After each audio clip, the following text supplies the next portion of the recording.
Tekstil korxonalari uchun texnologlar va konstruktorlar tayyorlash kursida yangi guruh darslariga qabul ochildi. Konstruksiyalash darslarida turli metodlardan foydalangan holda ayollar, erkaklar va bolalar kiyim assortimenti asosiy turlarining konstruksiyalari oson, tushunarli va ishlab chiqarishda qo'llaniladigan darajada mukammal o'rgatiladi.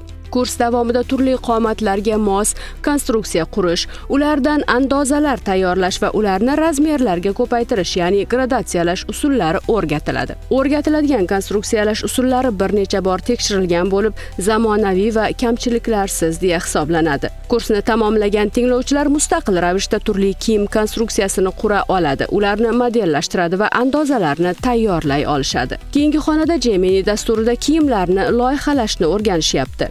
Gemini dasturi yordamida kompyuterda tikuv va trikotaj kiyimlarining konstruksiya chizmasini noldan boshlab qurish, texnik modellashtirish, andoza chizish mumkin.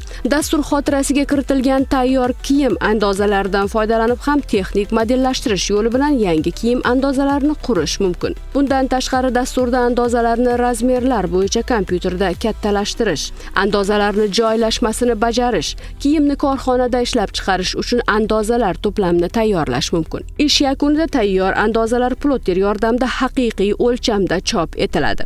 Kiyimlarni materialda loyihalash darslarida kiyimni fransuz metodikasida modellashtirishni o'rgatiladi. Bunda tekis mato bo'lagidan manekenda murakkab bichimli hajmdor shakldagi yangi kiyim modellari loyihalanadi. Kiyim modeli individual qomat uchun yaratiladi. Bespoke erkaklar klassik kostyum shimi guruhida esa har bir mijozga alohida yondashgan holda premium klass uslubidagi erkaklar pidjagi va shimini loyihalash, tikish o'rgatiladi. Ayollar jaketini modellashtirish va ishlov berish kursi darslarida ayollar qomatidan o'lcham olish, ayollar jaketi fransuz metodikasida asos konstruksiyasini qurish o'rgatiladi. Shu bilan birga asos konstruksiya asosida turli fasondagi ayollar jaketini fransuz metodikasida modellashtirish, andozalarga qo'yiladigan talablar asosida asosiy, hosila va yordamchi andozalarni ishlab chiqish, gazlamada bichish va texnologiya asosida tikish usullari o'rgatiladi. Kursda o'qish uchun quyidagi raqamlarga qo'ng'iroq qiling.